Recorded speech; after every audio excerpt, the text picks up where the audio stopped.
December 7th, 1941.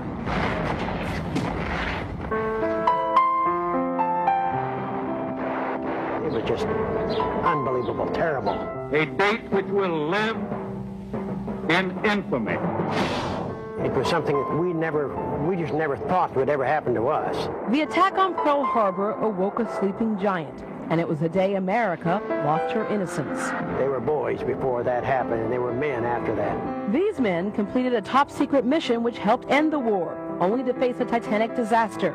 Their unsinkable ship went down in only 12 minutes. We were surrounded by sharks, and all of a sudden, like lightning, they'd come up and took one of my buddies, and I never saw him again.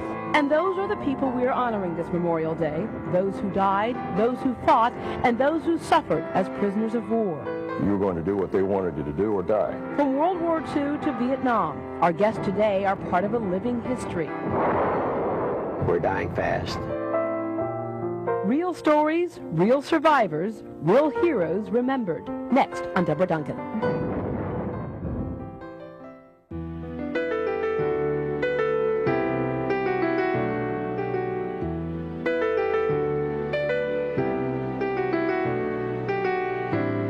Good morning, everybody, and thank you so much for joining us. At first, many Americans saw no need for us to get involved in a world war thousands of miles away. We were forced into that war when American troops at Pearl Harbor came under attack.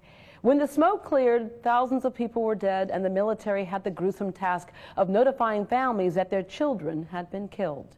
The death of Louis Laguesse made front-page news in Waco, Texas. When the funeral was held, there was no coffin because there was no body. But it's not because his remains, like so many others, could not be identified.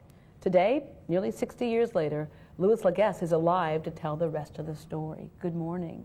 Morning, Deborah. You were holding in your hand a telegraph that was telling your parents you had been killed.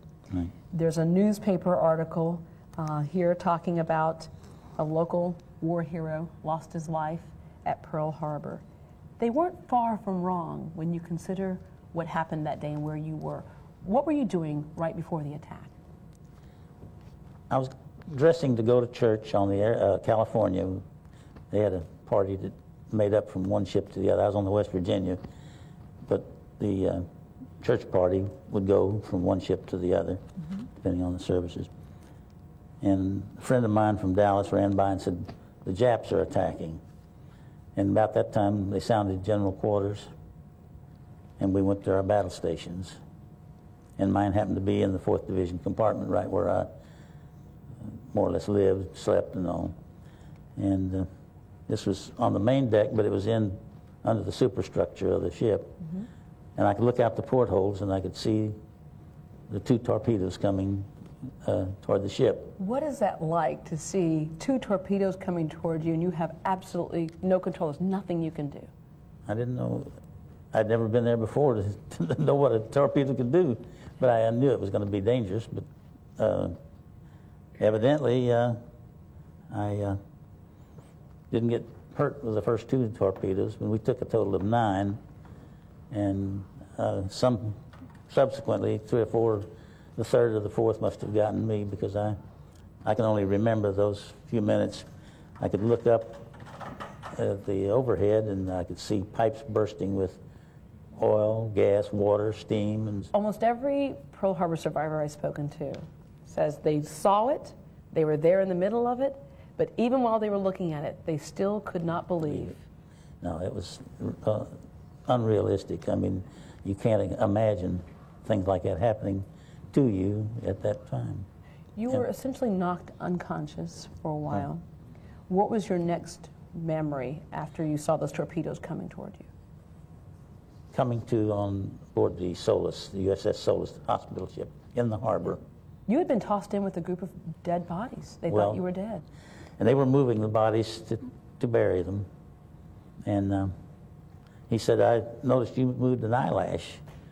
And I said, "This man's still alive." So they sent me on a boat to go to the USS Solis. And had he not noticed that, which could have certainly happened, you wouldn't be with us today. Well, I might have woke up in the morgue or something, you know. Yeah.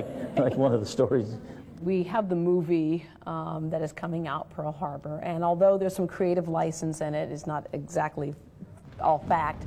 What do you hope or the generations today, the younger generations, will get from this movie? Well, they don't teach much of it in history in school. I think the whole World War II is one paragraph in the history books. And of course, Pearl Harbor, most people don't even know where Pearl Harbor is. And they tell a story about Hitler when he was notified that the Japanese had bombed the Americans at Pearl Harbor. He got up, jumped around, and danced around. And then he said, "Where is Pearl Harbor?" And he asked his staff, and none of his staff knew where Pearl Harbor was. He was about ready to kill them because they couldn't answer the question. But, you're hoping that this at least piques the interest to go and research more about Pearl Harbor and what it meant that day. Exactly. Still to come, you'll meet the survivors of America's great tragedy at sea. When the USS Indianapolis went down, over 1,000 men jumped overboard in shark-infested waters. Their unbelievable fight for survival coming up later. But next, you'll meet a Pearl Harbor hero who performed the only medical care he could by comforting the dying men of Battleship Row.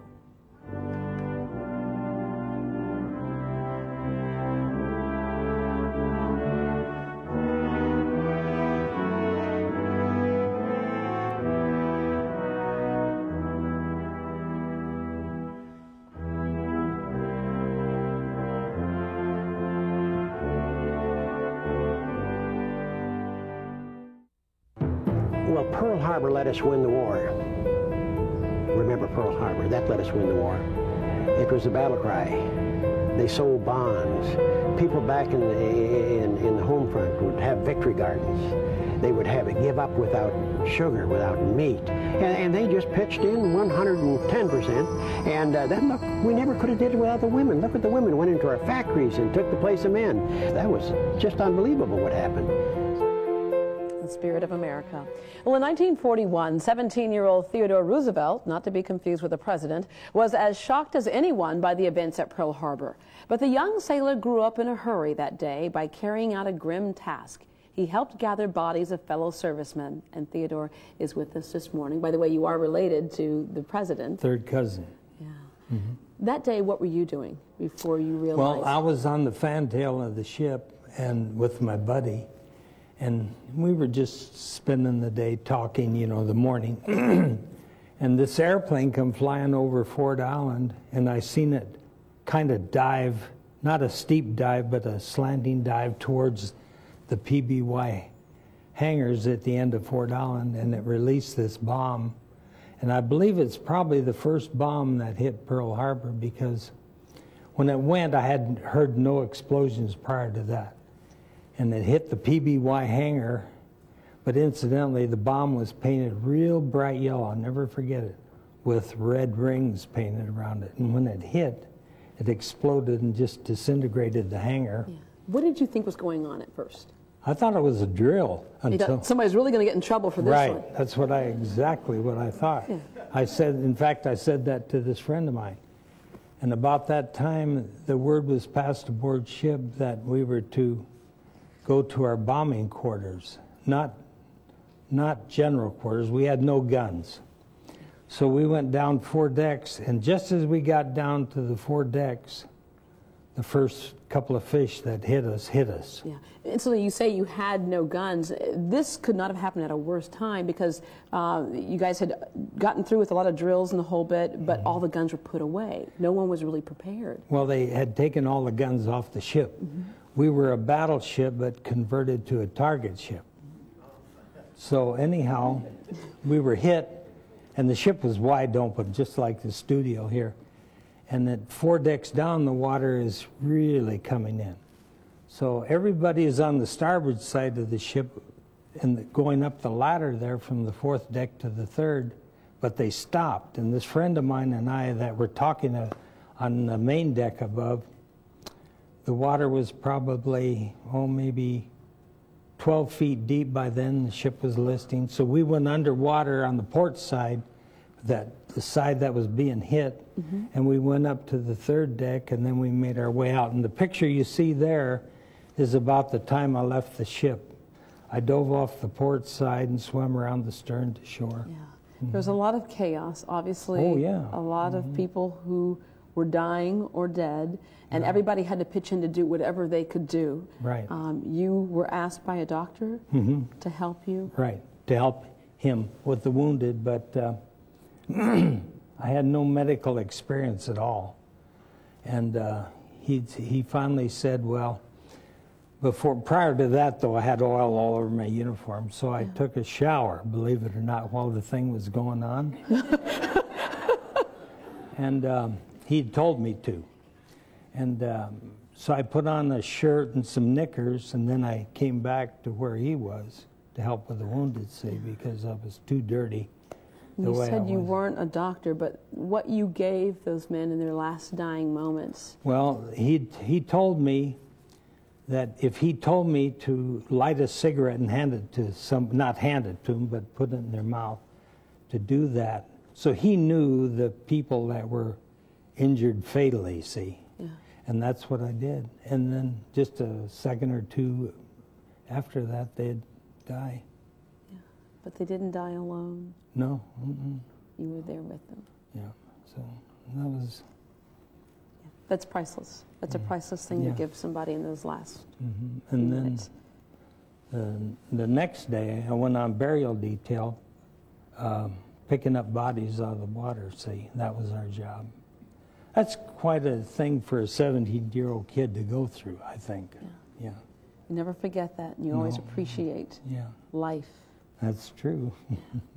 Well, coming up next, the movie Pearl Harbor provides a glimpse into World War II history, but did you know you can tour a piece of that real history right here in Houston?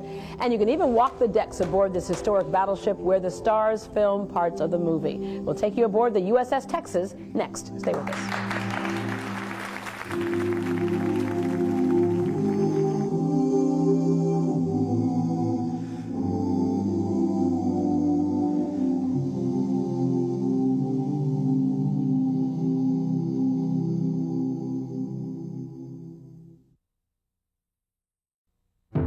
Pearl Harbor that morning, when I went in, I had an Army 45 and I had 2 bullets. And I was well armed compared to most everybody else. The Navy had been out to sea. They just come in that Friday before. The Army had been in the hills on maneuvers for a month. Nobody had anything. If the Japanese had come in with a landing force, they'd have had Pearl Harbor. Well, servicemen were shocked by the Japanese air raids on Pearl Harbor. Civilians, especially the women, were horrified about what could happen next. 17-year-old Mary Kerr feared the worst. Good morning, Mary. Good morning. You were living in paradise. Hawaii was paradise. I was, yes. And that all changed in a matter of minutes. Correct. We focus a lot of times on the people who were there on the ships under attack, and sometimes we forget about the rest of the island was also in a panic because you didn't know what was going to happen next. What was your fear? We were afraid of the unknown. We lived in fear because we didn't know whether the Japanese would land, and that's what we feared most. Every minute, every second, then went into days and weeks and months. We didn't know what to expect, so we lived in fear. And during that morning, December 7th, I saw all of the bombs and all of the black smoke, and airplanes were flying like crazy. What did you think was happening? At first, I thought the Army was having a lot of maneuvers. I thought, well, the Army is having a lot of maneuvers this morning. However, when I looked down towards the Pearl Harbor area, when I saw the black smoke and fire and heard all of those bombs, then we realized something was wrong, and we turned the radio on to find out what was going on. And in my mind, I wanted to flee and run up to the mountains and hide. Yeah. In fact, you kind of thought that would be your plan if they came on land and tried to seize land, that you would run up to the mountains and hide. Yes. And part of that fear came from what had happened when Japan had gone into China. You heard stories of what had happened there. Absolutely. We heard the way they mistreated the women. And thank God we won that war, because I may still be up in the mountains today. Well, we're glad you're not up in the mountains and you're with us today. All right. Well, Jules Byron was one of the men assigned to help protect the island of Oahu from attack. Jules served in an anti-aircraft gun battery, but his unit was not alerted until it was too late, like so many people. And Jules, you were haunted by a memory that you see all the time. You saw the B-17s come in, and then behind them. Yes, you were asking me about that story. Trying to get to our anti-aircraft battery positions, we had to go through Hickam Field, which is adjacent to Pearl Harbor. Mm-hmm. And I'm sure people have heard some of the story about the Japanese being picked up on radar. Well, what had happened is there was a squadron of B-17s coming from California to start training there at Oahu. However, they had no guns aboard. They weren't ready for combat. They were just coming to reinforce the island. And as they came in to land at Hickam Field, the Japs had come in on the same vector over originally 10 to 14,000 feet and then came down. As these planes were landing, flaps down, the fighters were just trailing them in, just shooting them down. It was a horrible sight. Thank you very much for sharing your story with us. Well, although the script takes a few liberties, the movie Pearl Harbor has allowed a whole new generation to relive the events of December 7th, 1941. But today, Houstonians can get a real history lesson by visiting a very special museum. The USS Texas served as a beacon of hope to troops through 2 world wars. But now the battleship has assumed a new role right in our own backyard here in Houston. This ship played a real historic role in World War II. However, in the movie Pearl Harbor, it has an expanded role of sorts. That's right. This ship, during the filming of the movie, portrayed at least 3 and possibly 4 different battleships, as well as the aircraft carrier USS Hornet. This room, the radar room of the battleship Texas, portrayed the Combat Operations Center of the USS Hornet, which was the ship which carried Doolittle's raiders during the bombing of Tokyo in April of '42. To me, the most special thing about this ship is it is the only battleship in the world that served in World War I and World War II and remains with us today. This was a good gun, and if it hit something, it could, of course, bring it down. James Lamb truly understands the importance of preserving the battleship Texas. He served on the ship during World War II. I was afraid. Every other man aboard this ship was afraid, but they did their duty. It was an aging experience. I was, 23 years old at that time. And when you see a kamikaze coming at you, and they did come at us regularly, it is a terribly frightening experience. Terribly frightening. It was frightening trying to take on Japanese battleships or cruisers and destroyers because we couldn't win. Muzzle velocity was 2,700 feet per second. So definitely enough to bring down a kamikaze plane. If they hit it. This life on board of a ship is not easy. We're standing in here, we're like sweating. We can look at the bunks and they're just like stacked one on top of each other. This was a sacrifice for these men. It was a hard life. Something that we need to remember, though, is the people who served as the crewmen on this ship were used to a hard life. These were people who were raised during the Depression.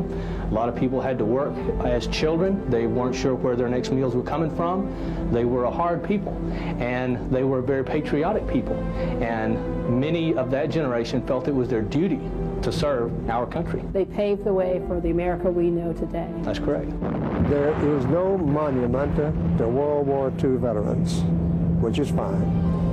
But every time you go into a mall, or every time you wake up in the morning and you don't have to worry about being grilled by some foreign military personnel, that is our monument and that is our gift to this country. We did our duty. I hope that the generations coming along will eventually realize that what they have was earned by others for them.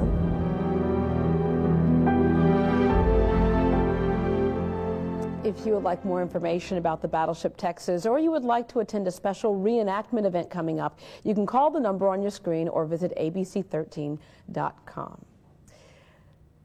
We have several survivors in our audience this morning of Pearl Harbor in particular, and at this point we would like to have you all stand so that we can honor you on this day.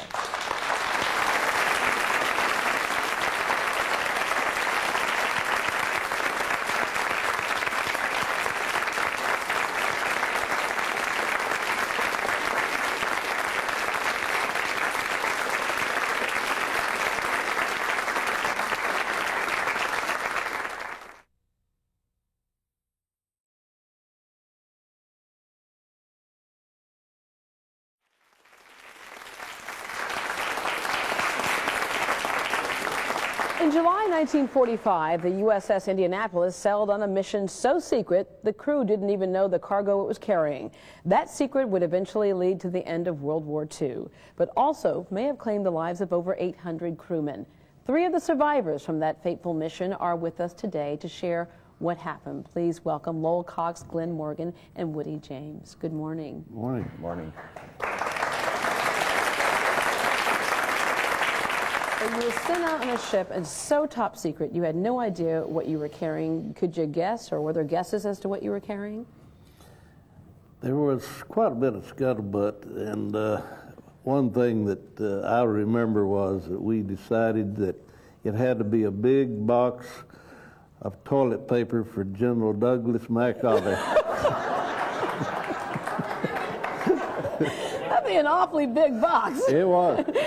It turns out it was not a big box of toilet paper. What did it turn out to be that you all were carrying? Well, it was an atomic bomb. We didn't know it, of course.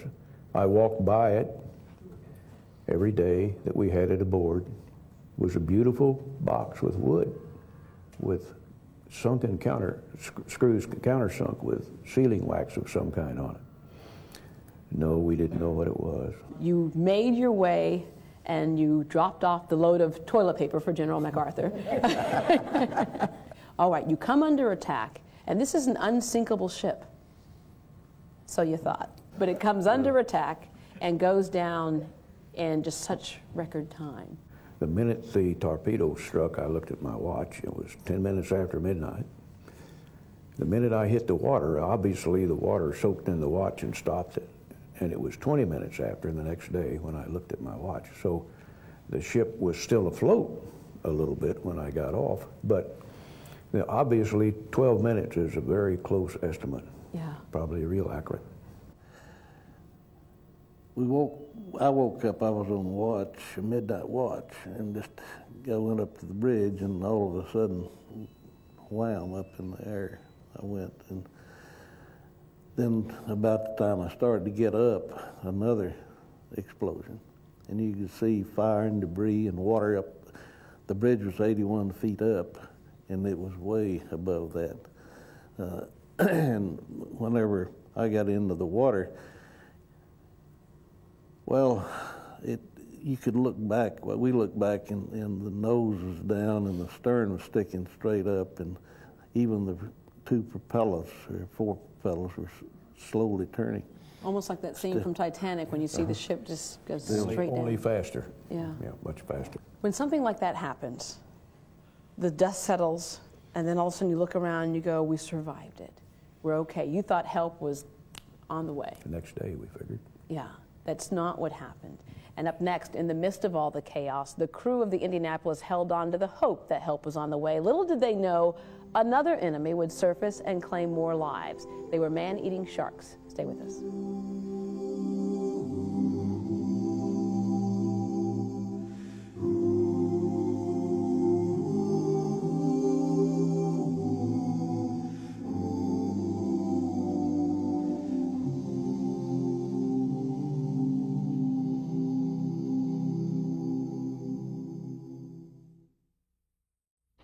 You on the Indianapolis?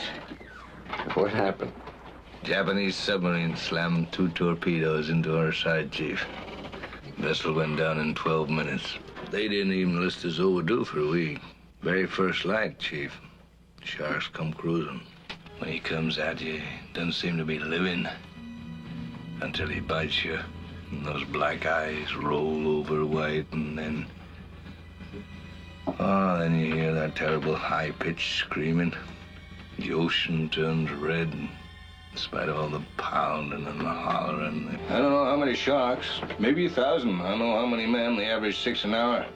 So 1,100 men went in the war. 316 men come out. The Sharks took the rest June the 29th, 1945.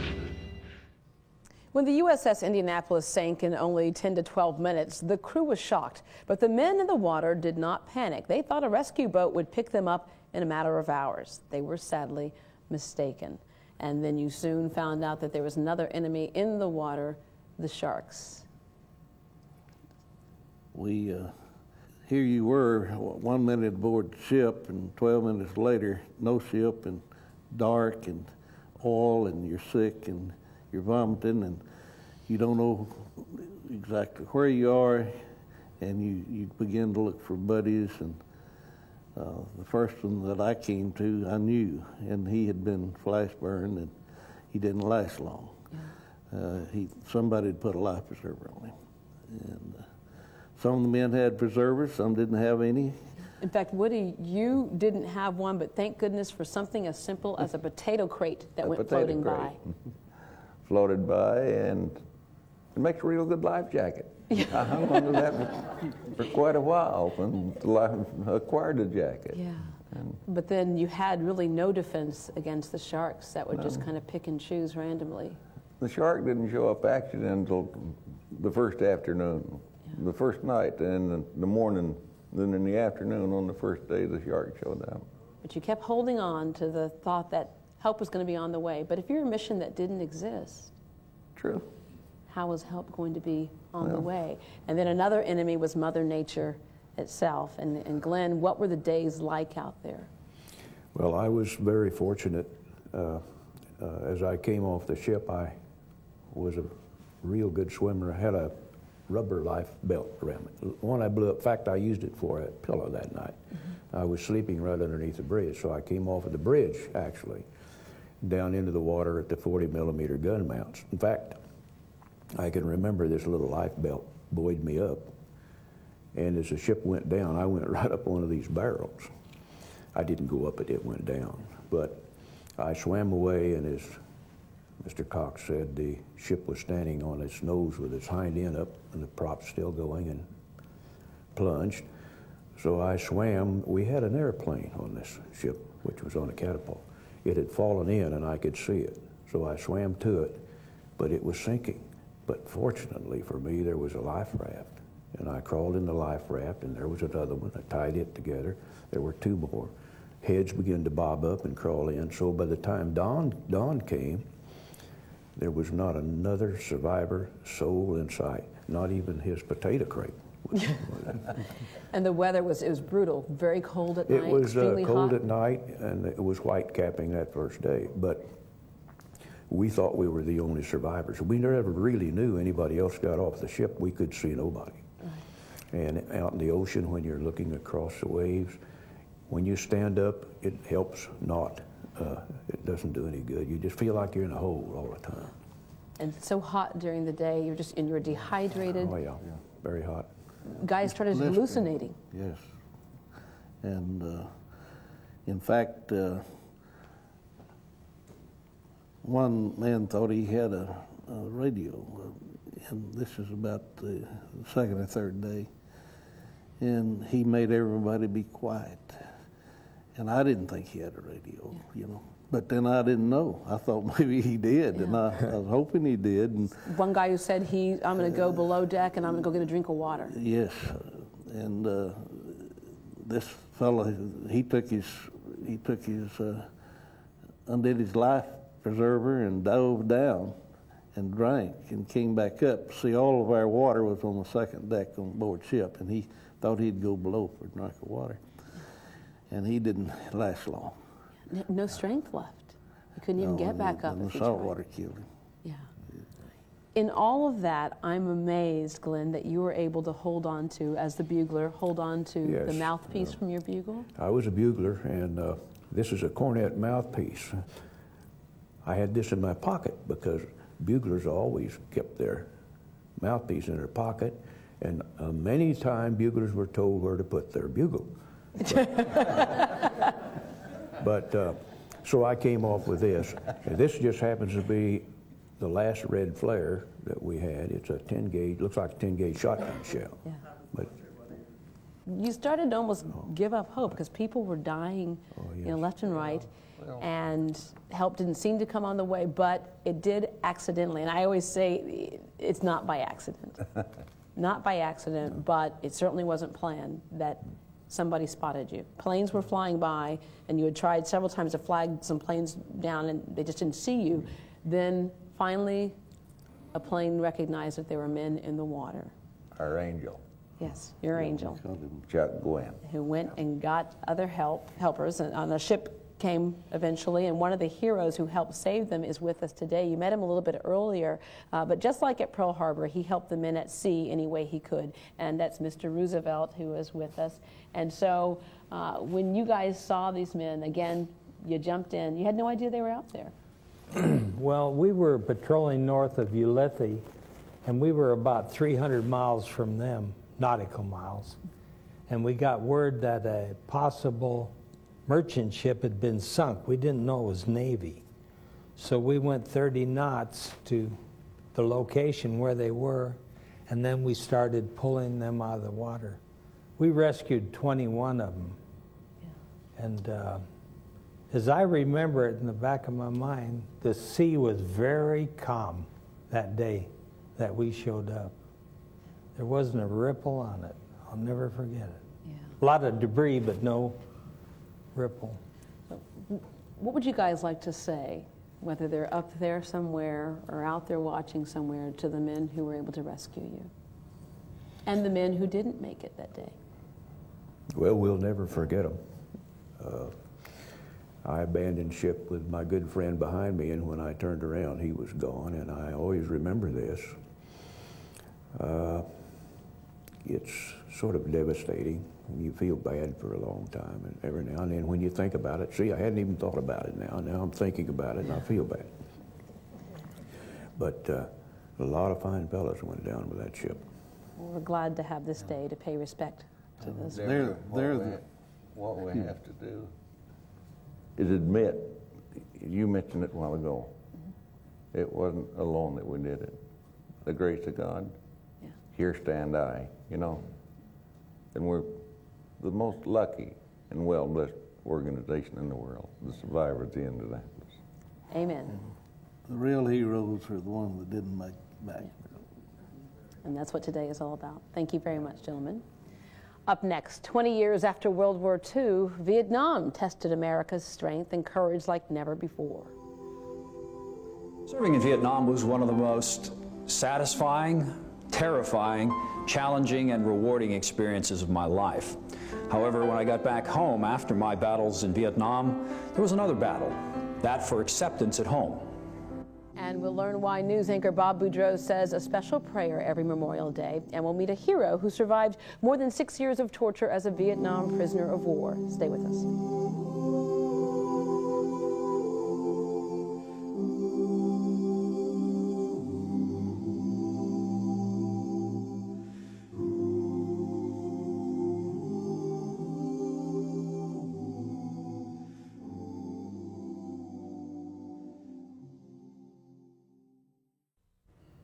Like other wars, Vietnam had no shortage of heroes. And while heroes come from all walks of life, some are a little extra special and impossible to forget.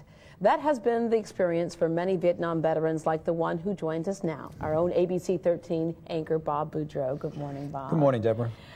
This was a tough, tough war as well. And war is tough no matter how you look at it.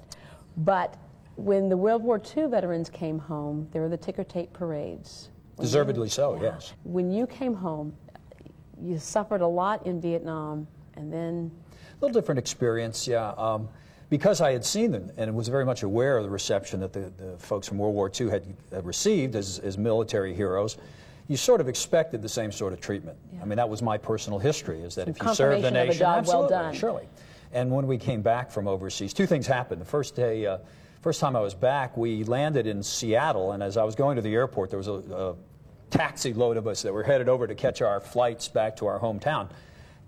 We got stopped by the police for, I don't know, some weird thing. The taxi driver got pulled over, and he said, I got a bunch of guys from Vietnam here. They just got back. And the guy said, I don't care. And he proceeded to write the ticket. So the other thing was when I finally got to the airport, went in and decided I deserved a celebratory drink, walked into the bar, and I was expecting everybody to go, oh, yeah, here's John Wayne. Didn't happen. I was almost virtually ignored. And people were very uncomfortable around me. It was like, and these are the civilians now, there were not a lot of military guys in the bar at the time. And people were looking at me askance, like I had committed some sort of foul act. And I was very, very disappointed in that. I had a personal sense of disappointment. I went, wow, that's not what I really expected. With that said, what do you want people to think about on this Memorial Day? That this is a great country, but it's a great country because there have been people who have dedicated themselves to cause greater than self. I mean, the folks that we really ought to remember on Memorial Day who lost their lives, you know, they wanted to have lives, they wanted to have children, they wanted to go to college and earn big dollars, and all they got was killed, and they got killed in the line of duty. They sacrificed their very existence for the cause of freedom. Yeah, not for politics. Not for politics, not for any other lines, reason. right. Listen, nobody goes to war with the intent of being killed. Nobody goes to war with the intent of being a hero. You go out of a sense of obligation to your nation, and I think that's the important thing that folks ought to focus upon. And in fact, whether you're out on a golf course or at the barbecue, whatever you're doing, take a moment on Monday, this Memorial Day, to remember. Take 30 seconds and say a silent prayer. Yeah, for everybody who went before us. But for those of you who actually served, sometimes there are individuals in particular. And, you know, family members have individuals in particular. Who's the person that you think of in particular? There's one young man. He was a 21-year-old warrant officer. His name is Marlon Johnson. And Marlon was in my platoon, and there he is on the screen. Marlon was killed the day he saved my life. He was a helicopter pilot in my platoon. He pulled me out under fire after I had been shot down at another mission in Cambodia. Marlon, I never saw him again after he dropped me off. And every Memorial Day, well, every day of my life, this picture is on my desk at work. I remember Marlon Johnson, whose name is now in the headquarters building of the 10th Aviation Battalion at Fort Drum, New York. Yeah, in memory. Yes. Always. Thank you very much, Bob. My pleasure. Well, every American serviceman takes the charge to serve our country with honor and dignity, but few have been asked to give as much as my next guest. He endured more than 6 years of torture in a Vietnam prison. Please welcome American patriot and former Vietnam POW, Ron Bliss. All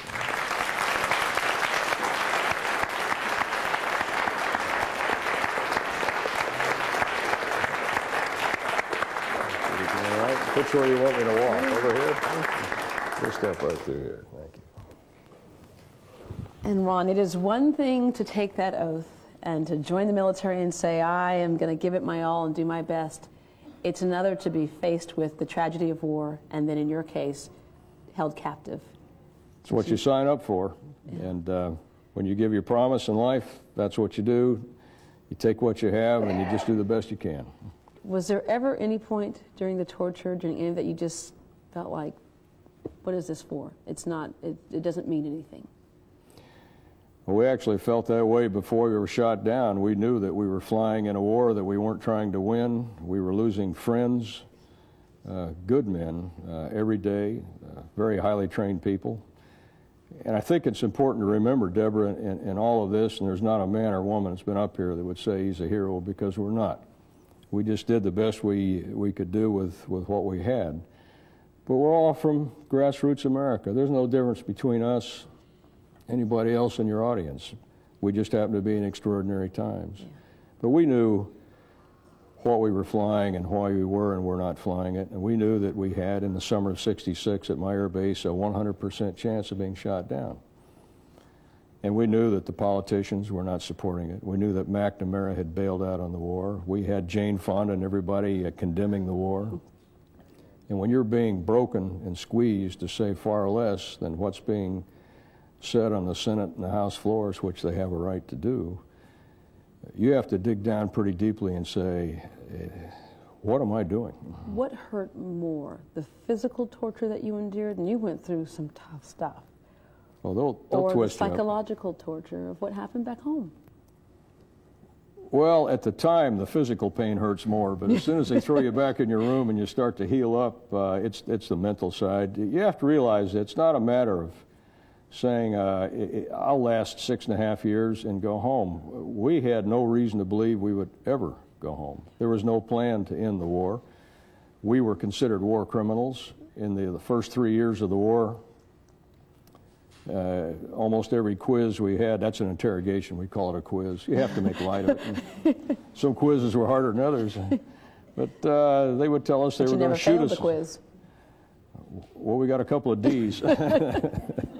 We just have to tell them that, you know, this is what we're going to do, and I believe that somehow, some way, someday my country will get me out, and I have to believe this is worth it. Yeah, while you're there in the Hanoi Hilton, your family was thousands of miles away, and I think it was you that shared the story once before, your wife, who said, you know, you find comfort in the littlest things, like looking at the moon and knowing that it's the same moon that he's looking at thousands of miles away. You have no windows in the room, but you can get up on the shoulders of your roommate and stare out a hole about 2 inches square, and you see this moon in the tropics, and you think, you know, there's only one moon, and she's going to see that moon in a few hours, and that's all you have. Yeah. And that's the real hero or heroine of this story. She waited almost 7 years for me to come home. Think about it. That's like Penelope doing the tapestry or the shawl, waiting for her hero to come back from Troy, right? 10 years. We were only 7. We were short timers. And a reunion you will never forget. Just as people cannot forget the horrors of war, they can see it like it was yesterday. This is something that you will never forget, the first time that you laid eyes on her again. That was pretty strong. It was at the tarmac at Kelly Air Force Base, and I looked out, and there she was, pretty thin, nervous. There was my son, who was 30 days from turning 7 years old. He had never seen me. He was not quite 2 months old when I left the States. Yeah. And there are some things in life worth remembering. That's right up there. You'd mentioned that, you know, you got to keep your sense of humor. And I remember asking you once before, in that 6 years, you missed out on a lot of what was going on in America. But the one thing, dadgummit, you were mad about missing out on was? The miniskirt. Yes. There you go.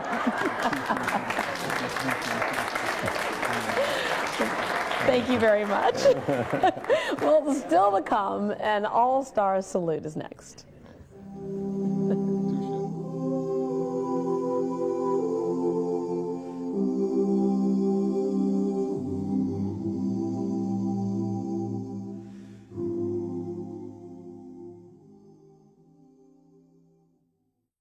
As you probably have already noticed, we have several folks in our audience today who are members of the military, but a younger generation. We have Lieutenant Colonel Marshall. Hi there. Hi. When you hear the stories of the men and women who went before you, what does it do for you?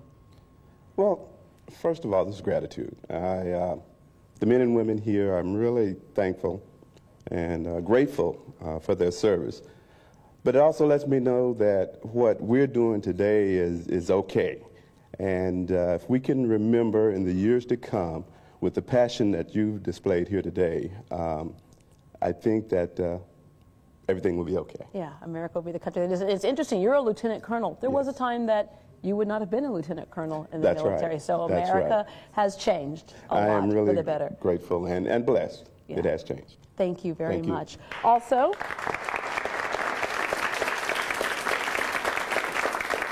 I also want to point out that we have women in uniform in the audience today. So I want to thank all of our guests so much for being with us today. And for those of you at home, take time out. Even if you don't know anyone who served in the military, take time out to remember those who made this country what it is today. So God bless you.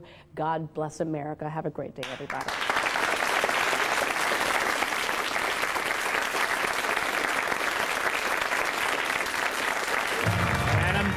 To be an American, where at least I know I'm free, and I won't forget the men who died, who gave that right to me, and I gladly stand up next to you